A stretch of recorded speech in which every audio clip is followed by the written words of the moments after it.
Assalamualaikum warahmatullahi wabarakatuh. Perkenalkan, kami dari kelompok 2. Saya selaku moderator. Nama saya Muhammad Thoriq Huzaifah.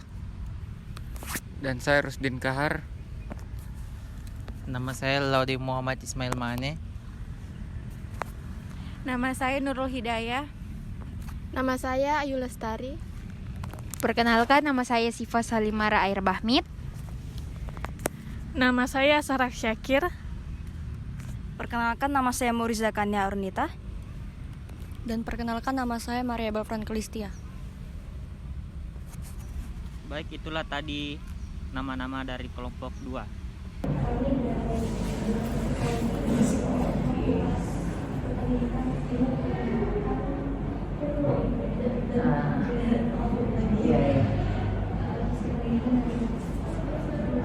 Dari luar dan ilmu pendidikan. Jadi psikologi itu masuk di FKIP ya. Sementara, ya. Lanjut. Ya. Dan pengaplikasian teori pendidikan belajar belakara dan pendidikan. Gitu ya. Kalau kakak, tugas ya. Tugasnya ini mencari apa itu implementasinya.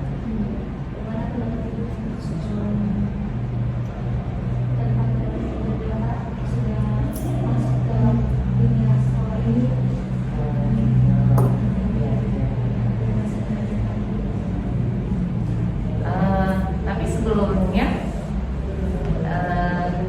kalian sudah mendapatkan di kampus atau di perkuliahan terkait dengan konsep-konsep pendidikan dari Ki Hajar Dewantara atau belum? Sebelumnya kami cuma dasar-dasarnya sudah ada dalam SMA dan tapi sekarang kami baru awal masuk di pembukaan Ini semester berapa ya? Oh, berarti ini ya masih agak-agak fresh graduate gitu. Ya, mata kuliah apa kalau boleh tahu tugasnya ini dari mata kuliah apa? Psikologi pendidikan. Dosennya?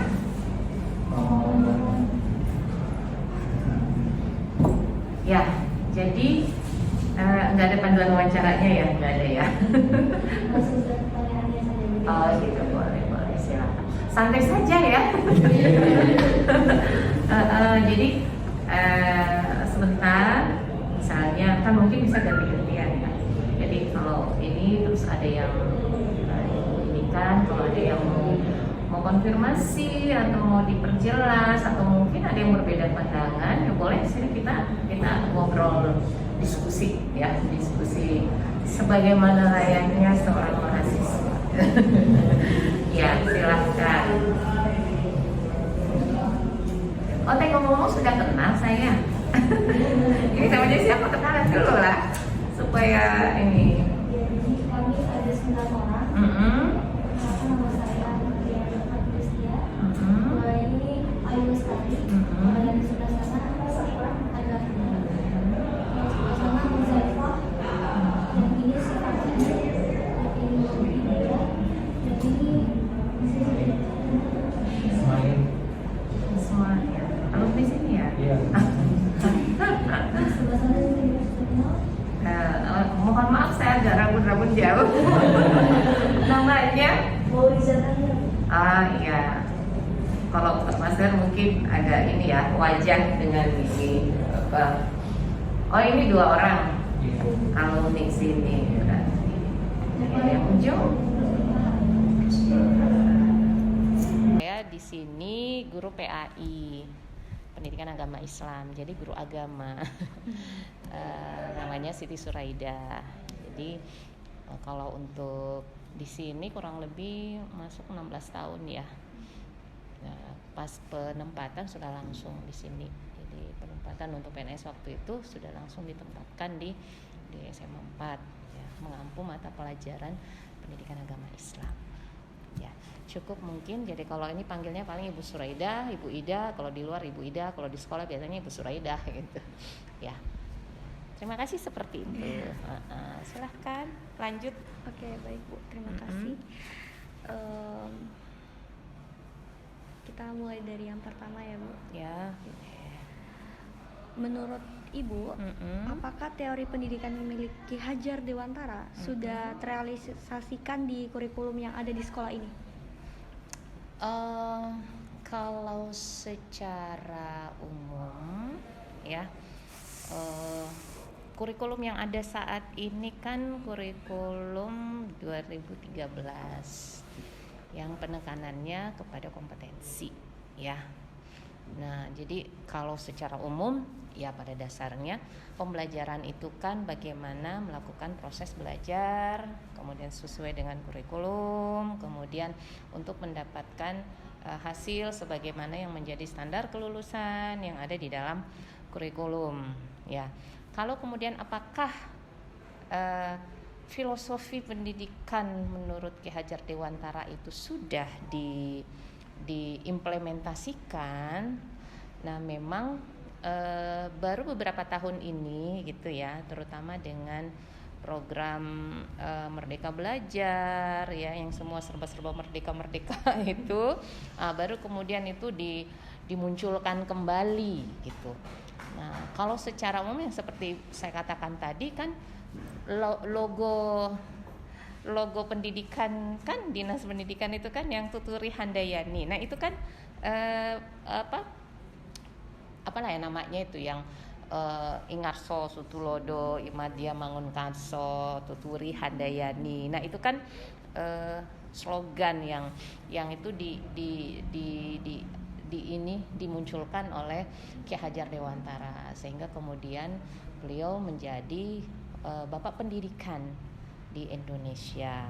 Jadi kalau mau ini pada dasarnya sejak dulu pada dasarnya itu yang taman siswa apa ya kalau kita ini sejarah. Hanya kemudian memang nanti ini kalau menurut pemahaman Ibu ya, beberapa tahun terakhir ini baru kemudian hendak dimunculkan kembali terutama filosofi teori pendidikan dari Ki Hajar Dewantara.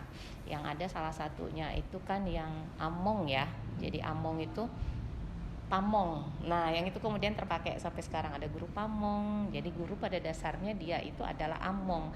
Among itu yang menuntun kalau dalam teorinya Ki Hajar Dewantara. Jadi seyogyanya guru itu dia adalah orang yang menuntun murid-muridnya untuk kemudian apa? Bahwa setiap murid itu secara kodratnya, baik kodrat alam ya, setiap murid itu pada dasarnya mereka memiliki potensi, mereka memiliki kemampuan ya, yang kemudian potensi dan kemampuan itu untuk kemudian diasah. Nah, dituntun. Nah, kemudian saat ini berkembang kemudian bahwa dari filosofi tersebut bahwa karena setiap anak itu dia pada dasarnya secara kodratnya atau secara fitrahnya dia memiliki potensi, maka tugas sebagai Among itu bagaimana memaksimalkan potensi itu. Nah, dengan cara apa? Nah, dari memaksimalkan potensi siswa itu tidak dalam keadaan mereka itu tertekan gitu, sehingga belajar juga tertekan. Akhirnya yang dia itu memiliki potensi karena bisa jadi lingkungan atau apa yang membuat dia itu tidak merasa bebas untuk mengekspresikan pendapat dia, mengekspresikan keinginan dia, apa yang dia minati dan lain sebagainya. Nah, sehingga kemudian tidak bisa maksimal. Nah, disinilah kemudian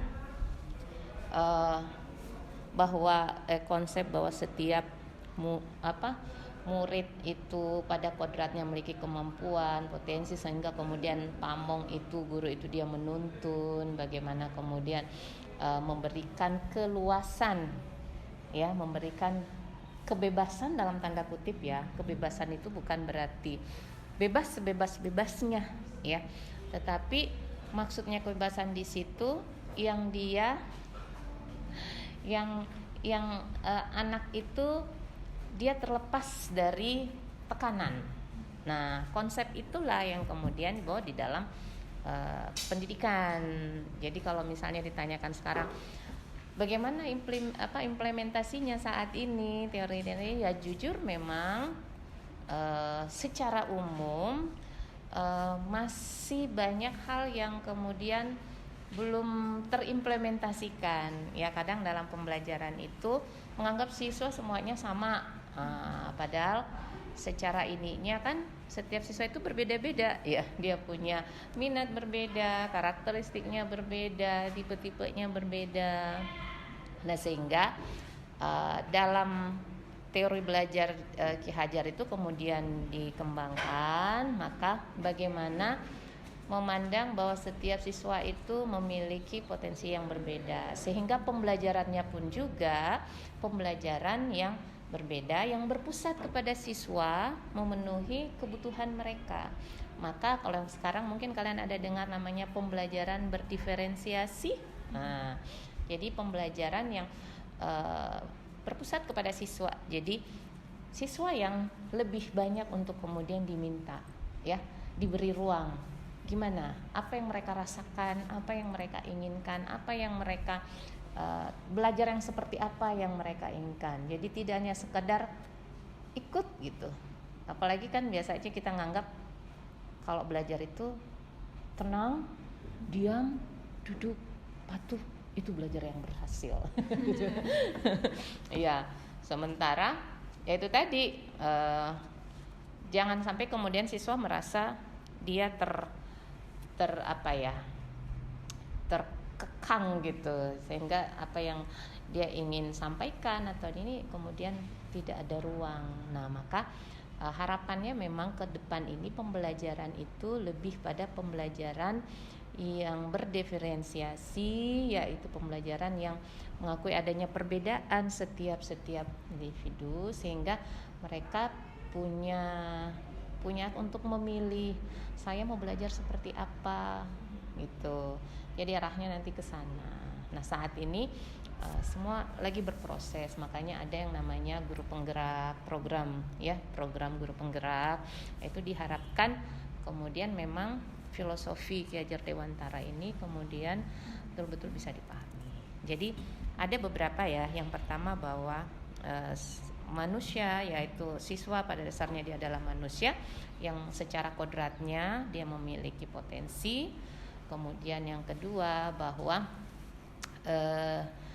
berpusat pada siswa kalau dalam teori pembelajaran, bukan lagi pada guru, yang ada yang namanya teacher center, yang kayak gitu ya kalau kalian sudah membaca beberapa ini. Jadi perlu memahami karakteristik siswa. Nah kayaknya di sini penekanannya kalau kayak psikologi pendidikan gitu kan, bagaimana karakteristik siswa itu, peserta didik itu akan sangat mempengaruhi banyak hal dalam pembelajarannya. Kalau anak-anak yang introvert, ekstrovert, kemudian dalam pembelajaran guru memberikan perlakuan yang sama, ya maka kan tentu hasilnya juga akan berbeda kan? Ya karena pada dasarnya karakteristiknya berbeda. Maka ya secara logisnya perlakuan yang diberikan juga sebaiknya adalah perlakuan yang berbeda, ya sesuai dengan ininya. Untuk beberapa hal, bisa jadi untuk hal-hal yang lain kemudian memang ada secara umum gitu. Ya jadi kalau ya implementasinya saat ini terus untuk kemudian digaungkan yang berpusat pada siswa, kemudian menghargai memahami karakteristik siswa, kemudian sebagai guru itu menjadi among, yang menuntun, yang kemudian memberi keluasan kepada murid-muridnya untuk kemudian bisa mengembangkan potensi dirinya masing-masing gitu. Terima kasih Bu. Oke baik, yang kedua apa pendapat Ibu mengenai kurikulum pembelajaran selama 9 jam di sekolah? Selama 9 jam. Kalau di sini berapa Bu? Berapa jam di sini? Dari jam berapa? Normalnya atau ya? Kalau Iya. normalnya kan 9 ya, 9 Iya. jam. Untuk jam apa dulu? Kan ada yang jam real dengan jam pertemuan, kan beda ya. Kalau 1 jam pelajaran, kalau untuk di SMA kan itu 45 menit. Iya. Jadi kalau dihitung 45 menit dari jam 7, nah, kita mau hitung realnya kan, berarti 7, 8, 9, 10, 11, 12, 13, 14, 15 kalau normal, dalam kondisi normal ya kurang lebih 9 jam, sudah termasuk break ya, istirahat di situ. Itu kalau untuk kondisi normal, bukan kondisi khusus seperti kayak sekarang. Terus Bagaimana pendapat Ibu tentang mengenai kurikulum pembelajaran itu selama 9 jam di sekolah? Apakah efektif ataukah terlalu lama menurut Ibu? Oh gitu ya. Waktu kalian sekolah gimana rasanya? Menurut kalian itu? Dari jam 7 kan sampai setengah 4 kadang ya, yang dulu alumni sini. Dibanding misalnya yang sampai jam 2 saja. Sebenarnya kalau menurut saya ya, efektif atau tidak efektifnya kita juga nggak bisa langsung mengatakan kalau yang full day itu kemudian jauh lebih itu tidak efektif, atau yang sampai setengah hari saja kemudian itu efektif. Karena kenapa? Buat apa kalau kemudian dia sampai hanya setengah jam kemudian ternyata prosesnya nggak efektif kan gitu. Akhirnya waktunya terbuang begitu saja, kemudian nggak ada yang dibawa pulang oleh siswa kan gitu. Maka memang untuk persoalan efektif tidak efektifnya, kalau saya lihatnya bukan ke persoalan jamnya, tetapi lebih kepada proses dalam pendidikan itu. Jadi kalau itu yang pertama ya. Kemudian yang kedua, persoalan efektif tidak efektifnya itu juga ya tetap memang secara ini harus melihat siswa itu mereka selama jam itu apakah hak-haknya terpenuhi atau tidak, yaitu jangan sampai hak untuk misalnya dia mendapatkan makan misalnya kan tidak terpenuhi karena waktu istirahatnya terpotong atau seperti apa gitu kan, itu pasti akan mempengaruhi efektivitas. Kemudian lagi kebutuhan, apalagi kebutuhan tuh dia merasa nyaman ya. Jadi kalau misalnya sekalipun mungkin lama gitu tapi dia nyaman, ya kan, dibandingkan cepet tapi dia tegang di situ, dia tertekan gitu. Ya kira-kira itu efektif atau enggak? Ya. Jadi, nah berarti kan yang kemudian ya itu kan juga sudah ditentukan, misalnya 9 jam tuh kurikulum. Nah menurut saya apa efektif atau tidak efektif? Ya kita lebih kepada prosesnya. Bagaimana kemudian menjadikan proses dalam pendidikan itu menjadi proses yang betul-betul proses pembelajaran yang bermakna. Seperti apa pelajaran yang bermakna itu? Pembelajaran yang bermakna kan dalam teori belajar itu kan yang macam-macam, ada behavior apa semua.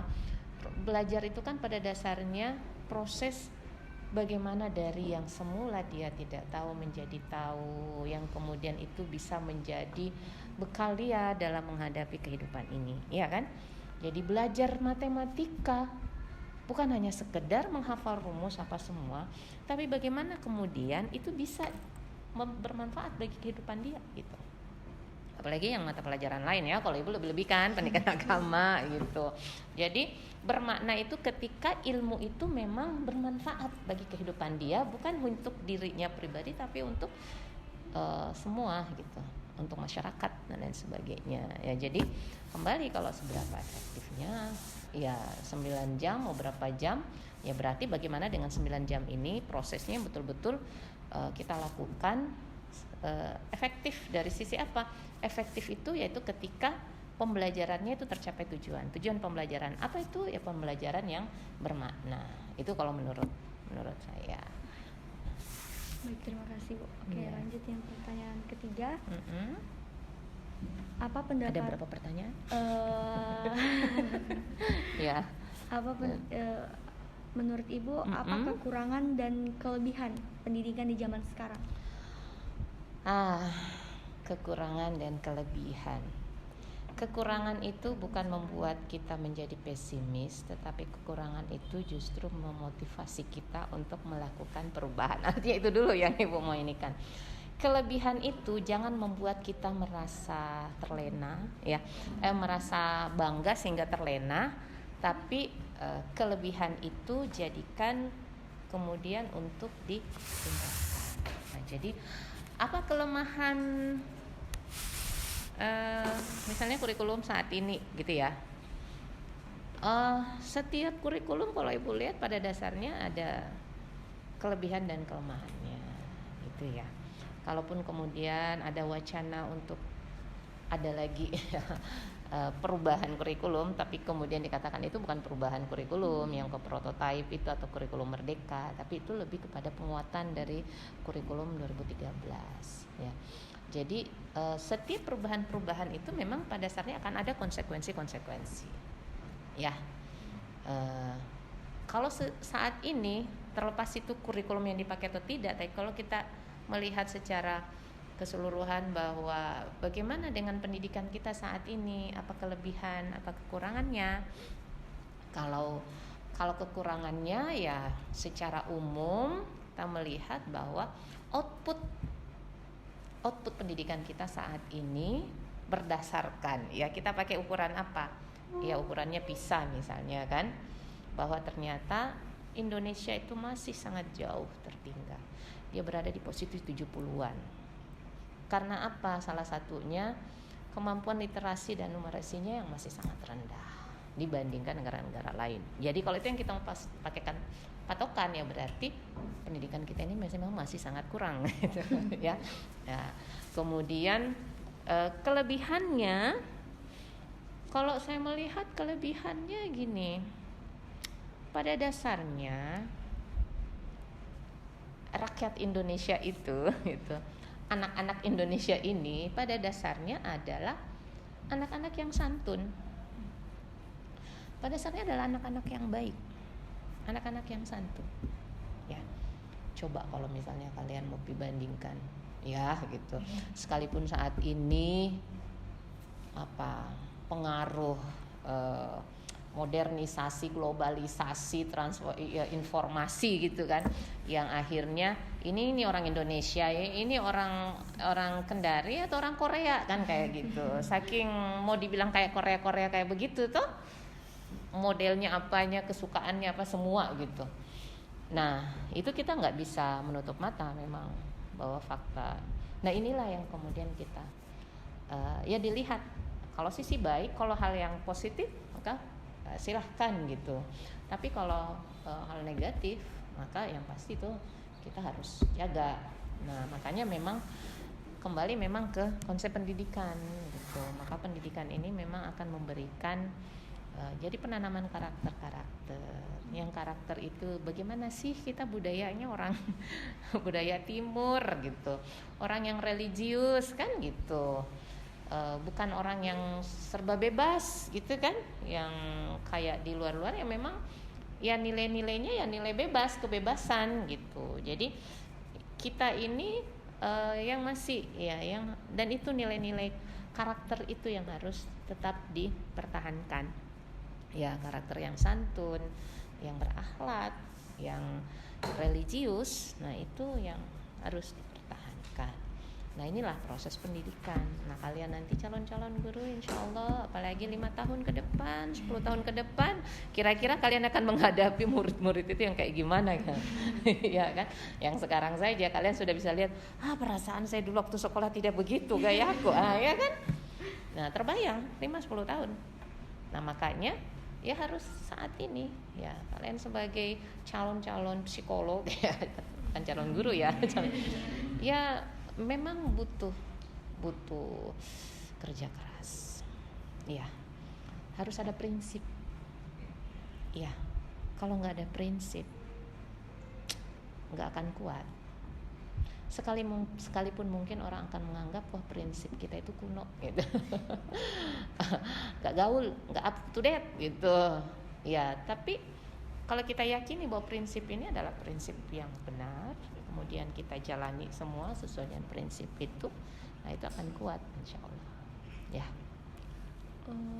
Baik, saya tertarik dengan yang Ibu sampaikan tadi tentang hal-hal yang buruk, Ya. proses untuk diubah, dan yang baik akan terus dikembangkan. Dipertahankan minimal. Iya. Menurut Ibu yang kurang baik ini yang kayak seperti apa contohnya? Dalam apa ini? Dalam pendidikan, Iya. dalam pergaulan, dalam pendidikan sekarang. dalam pendidikan sekarang. Kalau Ibu lebih berbicara ke pendidikannya ya, memang ada miskonsepsi gitu ya terkait dengan pembelajaran. Memang sebagian besar masih ada tahu yang miskonsepsi. Miskonsepsi itu antara lain yang pertama bahwa pembelajaran itu berapa sih nilainya? Iya kan? Pembelajaran itu hanya identik dengan pengetahuan. Sehingga kalian kalau pulang dari rumah habis terima rapor toh juara berapa? Kenapa nilaimu ini begini? Iya kan? Kalaupun kemudian wah hebat anak saya nilainya luar biasa juara 1, tapi apakah kemudian itu dilihat apakah proses dia mendapatkan itu bisa dipertanggungjawabkan atau tidak, ya kan? Terus yang lain, apakah dengan nilai pengetahuan yang istimewa dia berkorelasi positif dengan sikap moralnya? Ya, kan? Banyak orang korupsi apa semua kan? Orang yang apa orang bodoh-bodoh? Enggak lah, orang berpendidikan kan gitu. Jadi, nah kita mau membawa pendidikan kita ini yang kemana? Apakah hanya sekedar intelektualitas gitu? Nah, jadi kalau yang dikatakan tadi apa kekurangan kita? Nah, itu memang masih ada miskonsepsi. Jadi kesalahan konsep.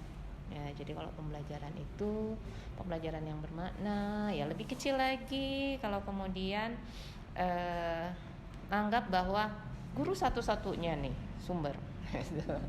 Jadi ceramah saja seperti itu. Sementara sekarang itu belum kemampuan anak-anak untuk mengakses kemampuan digitalnya itu kan sangat luar biasa. Beda kalau kayak semuran-semuran Ibu sudah mau 50-an itu kan masih dia terkategori imigran kan. Ya, kalau kayak kalian sudah, apalagi yang masih sekarang ini dari kandungan sudah bisa sudah tahu itu TikTok gitu kan. Jadi ketika lahir sudah gampang cuk-cuk. Kita ini kenapa deh gini kita kalau masih yang usia-usia gini. Coba ibu-ibunya kalian kan. Dia kenapa lagi begini coba Pi? Ya, kalau sekarang anak-anak tidak perlu tanya-tanya, sik. Jadi ada yang dilihat TikToknya, ya Allah ini anak sudah ada di TikTok. Iya kan? Ya karena mereka sangat adaptif terhadap teknologi karena itulah zamannya. Makanya teorinya Ki Hajar itu ada yang namanya kodrat alam dan kodrat zaman.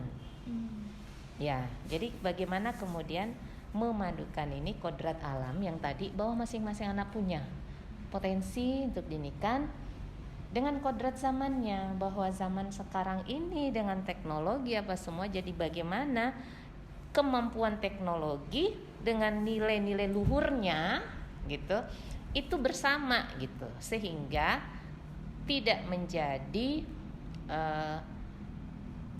diremot oleh teknologi, tetapi dia meremot teknologi gitu ya. Dia tidak dikuasai tapi dia menguasai. Ya, kalau dikuasai kan tahu jadinya, biar waktu makan nggak makan gara-gara game, HP, gitu kan? Biar sudah waktunya makan, waktunya tidur, waktunya sholat, waktunya ibadah. Pokoknya kalau sudah terlanjur tuh pegang HP, iya, baca Instagram saja, story saja, gitu kan? Kira-kira bisa tahan sampai berjam-jam. Tapi kalau misalnya sudah mau ujian, mau belajar, mau apa, baru berapa menit sudah mengantuk. Nah, jadi itu. Jadi membangun mindset termasuk kepada anak-anak didik, belajar itu untuk apa gitu. Nah, mindset gurunya mengajar itu untuk apa? Apanya sekedar membuat anak itu bisa lulus ataukah membuat anak itu bisa berdaya gitu. Jadi konsep mengajar memberdayakan, sehingga anak-anak itu sekalipun sudah keluar dari sekolah, sudah ini mereka bisa berdaya sendiri gitu. Sehingga bisa bermanfaat buat dirinya dan juga buat orang lain. Ya. Baik, yang tadi kan Ibu jelaskan tentang kekurangannya. Bagaimana kelebihan, apa contohnya? Misalnya, oh si A sudah baik begini-gini. Nah, tentang pendidikannya. Ya, mindset kalian, kalau menurut kalian ya, baik itu yang seperti gimana sih? Iya kan? Ya memang kita harus ada kesepakatan dulu menentukan baik itu seperti apa. Ya, anak yang baik itu seperti apa? Coba tanya orang tua, menurut orang tua anak yang baik itu yang mana? Oh, yang tidak pernah membantah sama orang tuanya misalnya. Ya, sama misalnya kayak kita ditanya, orang tua yang baik itu menurut kalian seperti apa? Bisa saja 9 ini punya persepsi. Sehingga kita harus punya patokan, tolak ukur untuk baik. Nah, kalau ke konsep ya karena di sekolah maka ada ya kan dalam ini kurikulum bahwa yang baik itu yang seperti ini. Nah, jadi kalau baik itu misalnya yang berkarakter ya, yang memiliki sikap. Nah, kayak di rapor kan kalau dia C sikapnya C gitu. Berarti enggak ini. Apa indikatornya? Dia malas datang ke sekolah, dia tidak menghargai temannya. Itu kan ada indikator-indikatornya. Jadi yang pertama memang itu tadi kita harus menetapkan juga dulu sepakat kriteria baik itu yang seperti apa, kemudian apa indikator-indikatornya. Kemudian kalau sudah jelas itu bagaimana? Apa strateginya untuk kemudian bisa mencapai indikator tersebut. Nah, tentu di situ akan ada faktor-faktor banyak, ada faktor kendala-kendala pasti ya, termasuk kayak sekarang untuk pendidikan kita mau anak yang kita ajar ini akhlaknya baik, pengetahuannya juga baik ya, tapi ingat saat ini anak-anak bukan hanya berinteraksi dengan yang ada di sekolah gitu kan, ada faktor-faktor luar, keluarga, masyarakat gitu. Sehingga itu yang mempengaruhi. Maka dalam trilogi pendidikan memang kan antara keluarga, sekolah, masyarakat, negara itu harus bersinergi. Jadi enggak akhirnya di sekolah setengah mati dikasih baik misalnya, pas keluar setengah mati dikasih jelek gitu, masuk lagi dicuci lagi, keluar kotor lagi ya, ibaratnya kayak gitu. Di rumah pun juga seperti itu.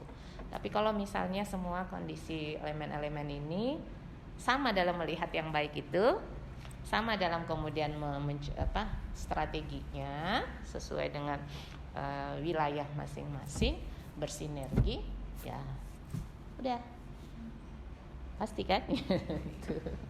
Nah, itu idealnya. Ya, jadi kalau kekurangannya ya itu tadi ya, antara lain masih banyak hal-hal yang ya selain miskonsepsi, kemudian juga faktor-faktor lingkungan, faktor luar semuanya. Nah, sehingga memang butuh keseriusan dan juga butuh kerja keras gitu. Ada lagi? Kelebihannya bagaimana? Contohnya misalnya pendidikan di zaman sekarang sudah tidak sama seperti dulu. Misalnya skillnya sudah sekolah sudah sama dengan skillnya begitu, atau bagaimana menurut Ibu kelebihannya?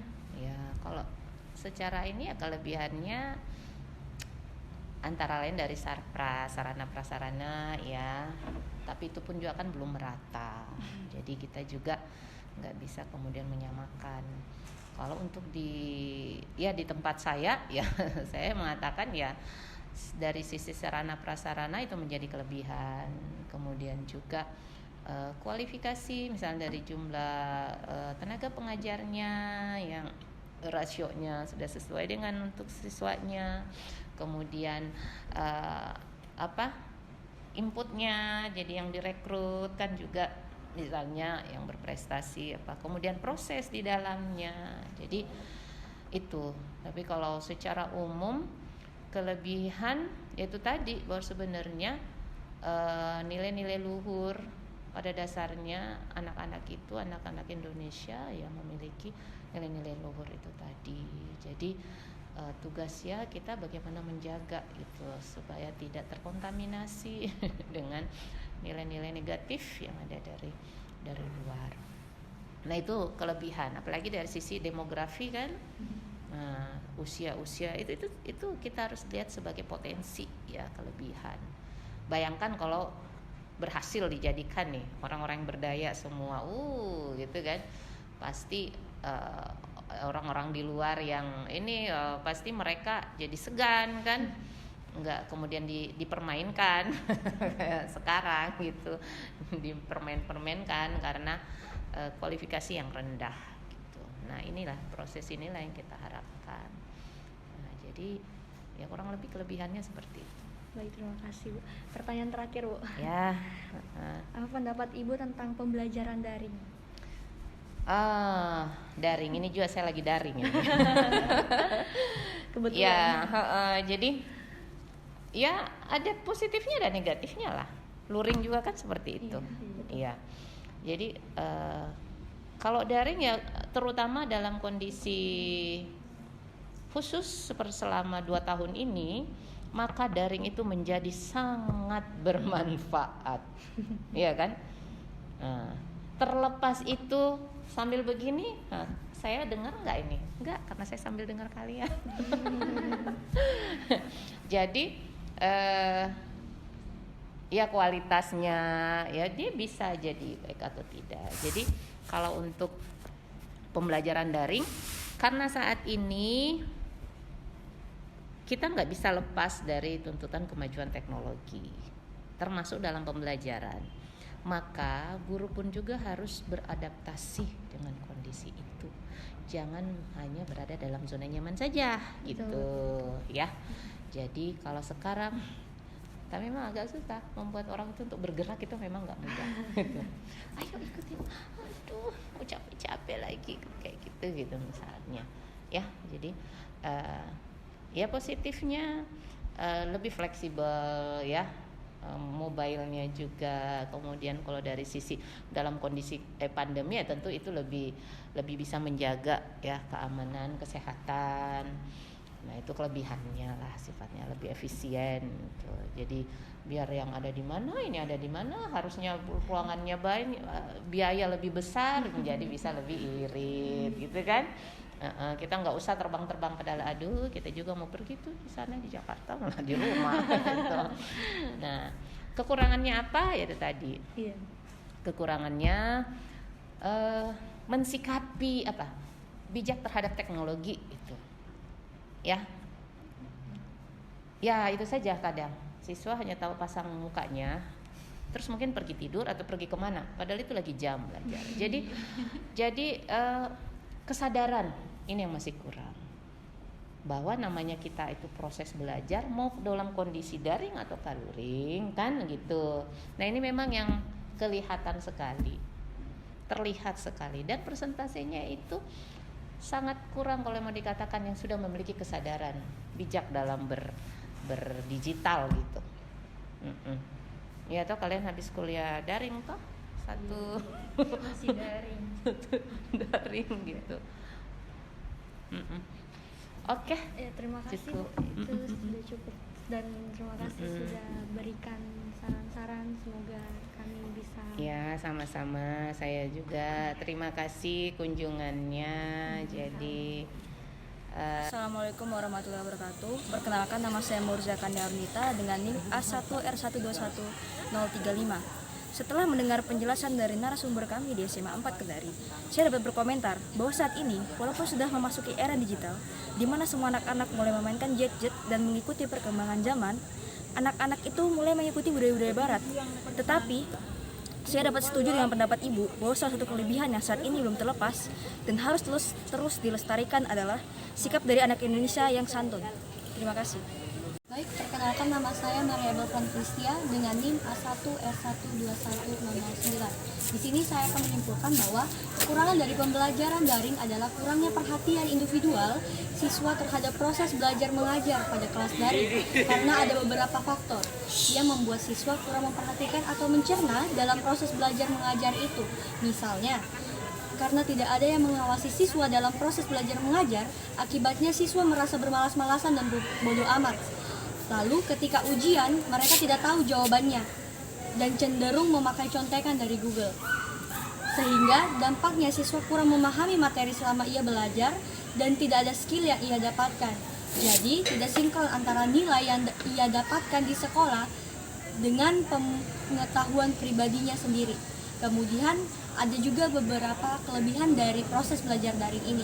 Misalnya menghemat waktu, menghemat energi, menghemat tenaga untuk kita sampai di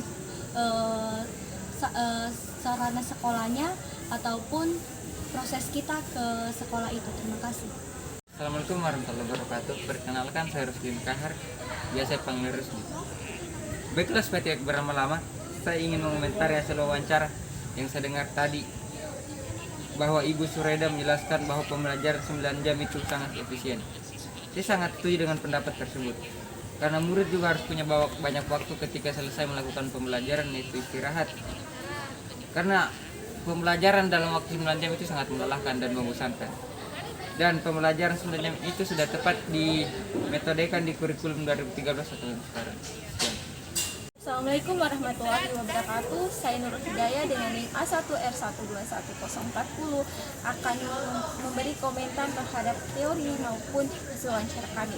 Yang pertama, bagaimana yang kita ketahui bahwa pendidikan menurut Hajar Dewantara adalah suatu proses kebudayaan sebagai usaha dalam memberikan nilai-nilai luhur kemanusiaan yang biasa kita dikenal dengan teori trikon, yaitu kontinu, konsentras, dan konvergen. Yang terdapat 4 strategi. Pertama, pendidikan adalah proses budaya untuk mendorong siswa agar memiliki jiwa merdeka dan mandiri. Kedua, membentuk watak siswa agar berjiwa nasional namun tetap membuka diri terhadap perkembangan internasional. Ketiga, membangun pribadi siswa agar berjiwa pionir lokal. Keempat, mendidik berarti mengembangkan potensi atau bakat yang menjadi kodrat alamnya masing-masing siswa. Sebagaimana hasil wawancara kita, guru itu yang menuntun muridnya, yang dimana murid sudah memiliki kodrat alam, yaitu potensi, yang dimana tugas guru sebagai pamong ini adalah meningkatkan potensi itu dengan cara tidak membuat siswa tertekan dan menuntun siswa dan memberi kebebasan, yang dimana siswa terbebas dalam mengekspresikan dirinya. Kemudian yang dimana di dalam dengan teori Ki Hajar Dewantara ini dikembangkan, setiap siswa memiliki potensi yang berbeda, sehingga penerapan yang kita lakukan itu harus pun juga berbeda. Siswa diberi kebebasan dalam mengekspresikan dirinya.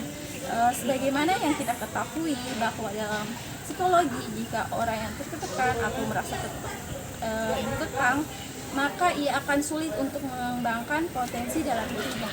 Jadi cukup sekian. Wassalamualaikum warahmatullahi wabarakatuh. Baik, perkenalkan, nama saya Siva. Saya akan mengomentari hasil wawancara dari narasumber. Ibu menjelaskan bahwa pendapat ibu mengenai teori Ki Hajar Dewantara baru muncul kembali. Salah satunya yaitu teori Among atau guru pamong. Menurut saya, teori itu sangat berpotensi memaksimalkan potensi anak agar tidak tertekan. Assalamualaikum warahmatullahi wabarakatuh. Saya Ayu Lestari dengan NIM A1R1211003. Saya akan berkomentar dari hasil wawancara kami. Jadi setelah mendengar penjelasan dari narasumber bahwa semua murid memiliki potensi dan kemampuan yang mumpuni, maka seorang guru perlu mengasahnya dengan baik. Di mana saya setuju bahwa untuk memaksimalkan potensi tersebut adalah untuk tidak membuat murid-murid tersebut tertekan dan bisa mengekspresikan diri dengan baik. Perkenalkan, nama saya Laudi Muhammad Ismail Maane NIM A1R1211061. Di sini saya akan berkomentar tentang teori pendidikan Ki Hajar Dewantara.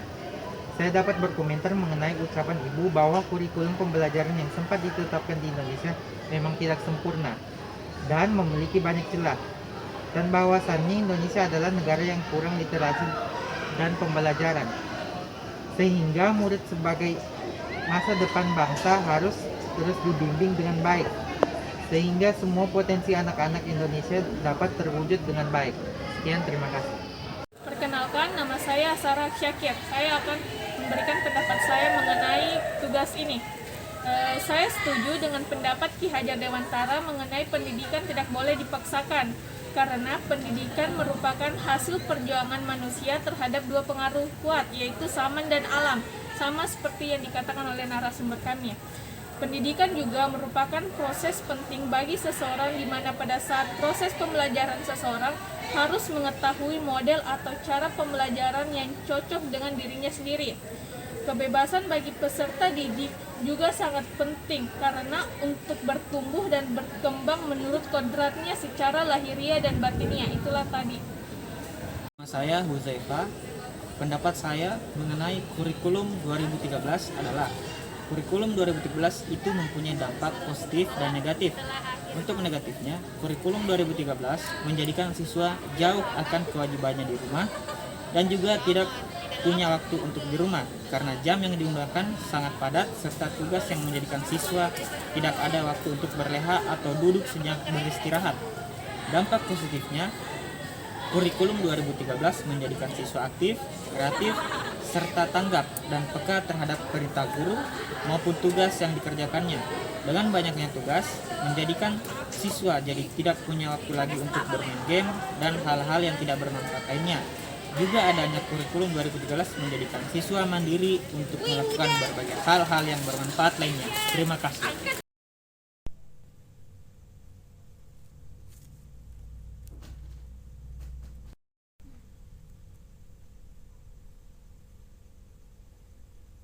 Itulah tadi hasil penelitian dari kelompok kami di SMA Negeri 4 Kendari. Sekian dan terima kasih. Assalamualaikum warahmatullahi wabarakatuh.